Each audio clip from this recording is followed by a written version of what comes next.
ನಮಸ್ಕಾರ ವೀಕ್ಷಕರೇ, ನೀವು ನೋಡ್ತಾ ಇದ್ದೀರಾ ವಿಶ್ವವಾಣಿ ಪ್ರಾಪರ್ಟಿ. ನಾನು ಕೇಶವ್ ಪ್ರಸಾದ್. ವೀಕ್ಷಕರೇ, ಕರ್ನಾಟಕದಲ್ಲಿ ನೂತನ ಬಾಡಿಗೆ ಕಾಯ್ದೆ ಜಾರಿ ಆಗಿದೆ.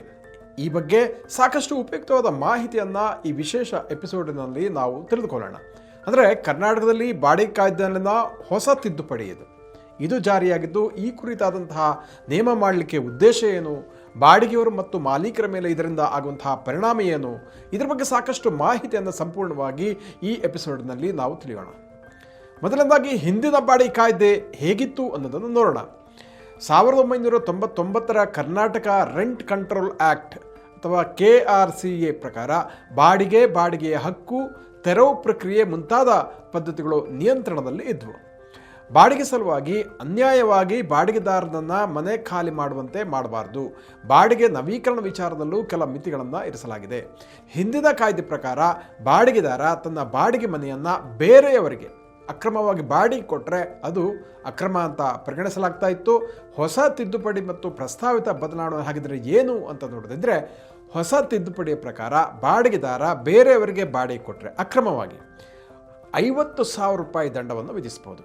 ಹಿಂದಿನ ಕಾಯ್ದೆಯಡಿ ಕೇವಲ 5,000 ರೂಪಾಯಿ ದಂಡ ತೆರಬೇಕಾಗಿತ್ತು.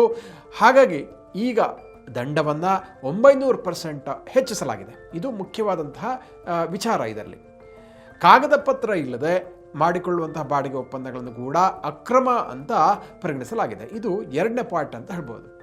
ನೋಂದಣಿ ಮಾಡಿಸದ ಬ್ರೋಕರ್ ವಿರುದ್ಧ ಕೂಡ ಕ್ರಮ ಕೈಗೊಳ್ಳಲಿಕ್ಕೆ ಅವಕಾಶ ಇಲ್ಲಿದೆ. ಇದು ಮತ್ತೊಂದು ಪಾಯಿಂಟ್. ಹೀಗಾಗಿ ಬಾಡಿಗೆ ವಿವಾದವನ್ನು ಕ್ರಿಮಿನಲ್ ಕೇಸ್ ಬದಲಿಗೆ ಸಿವಿಲ್ ವಿಷಯ ಅಂತ ಪರಿಗಣಿಸಲಾಗುತ್ತದೆ ಅನ್ನುವಂಥದ್ದು ಕೂಡ ಒಂದು ಮಹತ್ವದ ಬದಲಾವಣೆಯಾಗಿದೆ. ಈ ಕಾಯ್ದೆಯ ಹೊಸ ನಿಯಮಗಳು ಗ್ರೇಟರ್ ಬ್ಯಾಂಗ್ಳೂರ್ ಅಥಾರಿಟಿ ವ್ಯಾಪ್ತಿಗೆ ಬರುವಂಥ ಪ್ರದೇಶಗಳಲ್ಲಿ ಜಾರಿಯಾಗಲಿದೆ.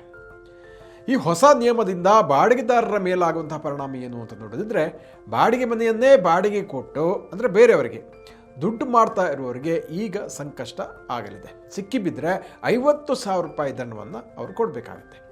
ಅದೇ ರೀತಿ ಬಾಡಿಗೆ ಕರಾರನ ಒಪ್ಪಂದವನ್ನು ಕಾನೂನುಬದ್ಧವಾಗಿ ನೋಂದಣಿ ಮಾಡಿಸಬೇಕಾಗುತ್ತೆ. ರೆಂಟ್ ಅಗ್ರಿಮೆಂಟ್ನಲ್ಲಿ ಪಾರದರ್ಶಕತೆ ಇರಬೇಕಾಗುತ್ತೆ. ಲ್ಯಾಂಡ್ ಲಾರ್ಡ್ಸ್ ಅಥವಾ ಆಸ್ತಿಯ ಮಾಲೀಕರು ಸರ್ಕಾರದ ಈ ಹೊಸ ನಿಯಮವನ್ನು ಪಾಲಿಸಲೇಬೇಕಾಗುತ್ತೆ. ಇದು ತೆರಿಗೆ ವಹಿವಾಟು ತಪ್ಪಿಸಲಿಕ್ಕೆ ಕ್ಯಾಶ್ ಮಾತ್ರ ಬಾಡಿಗೆ ಪಡೆಯುವಂಥ ಪದ್ಧತಿ ನಮಗೆಲ್ಲ ಗೊತ್ತಿದೆ, ನಡೀತಾ ಇದೆ. ಅದಕ್ಕೆ ಇದು ಕಡಿವಾಣ ಬೀಳಲಿದೆ ಅಂತ ಹೇಳಲಾಗ್ತದೆ. ಅಂದರೆ ಡಿಜಿಟಲ್ ರೆಂಟ್ಗೆ ಇಲ್ಲಿ ಉತ್ತೇಜನ ನೀಡಲಾಗುತ್ತೆ. ಮನೆ ಮಾಲೀಕರ ಮೇಲೆ ಆಗುವಂಥ ಪರಿಣಾಮ ಏನು ಅಂತ ನೀವು ಕೇಳ್ಬೋದು. ನೋಂದಣಿ ಮಾಡಿಸದ ಬ್ರೋಕರ್ಗಳ ಮೇಲೆ ಇದರಲ್ಲಿ ಸಾಕಷ್ಟು ಕಡಿವಾಣ ಬೀಳುತ್ತೆ. ಎಲ್ಲ ಬ್ರೋಕರ್ಗಳು ನೋಂದಣಿ ಮಾಡಿಸ್ಕೊಳ್ಳೇಬೇಕಾಗುತ್ತೆ. ಬಾಡಿಗೆಯವರು ಬಾಡಿಗೆ ಕೊಡುವ ಹಾವಳಿ ತಪ್ಪುತ್ತೆ. ಲ್ಯಾಂಡ್ ಲಾರ್ಡ್ನ ಅನುಮತಿ ಇಲ್ಲದೆ ಬಾಡಿಗೆದಾರ ಮತ್ತೊಬ್ಬರಿಗೆ ಮನೆ ಬಾಡಿಗೆ ಕೊಡುವಂತಿಲ್ಲ. ಈ ಸಲುವಾಗಿ ಕಟ್ಟುನಿಟ್ಟಿನ ದಂಡ ಮತ್ತು ಕಾನೂನು ಕ್ರಮಗಳನ್ನು ಹೊಸ ಕಾಯ್ದೆಯಲ್ಲಿ ಜಾರಿಗೊಳಿಸಲಾಗ್ತಾ ಇದೆ. ಮನೆ ಮಾಲೀಕರು ಹೊಸ ನಿಯಮಗಳಿಗೆ ತಕ್ಕಂತೆ ರೆಂಟಲ್ ಅಗ್ರಿಮೆಂಟನ್ನು ಕೂಡ ಮಾಡಿಸ್ತಕ್ಕದ್ದು.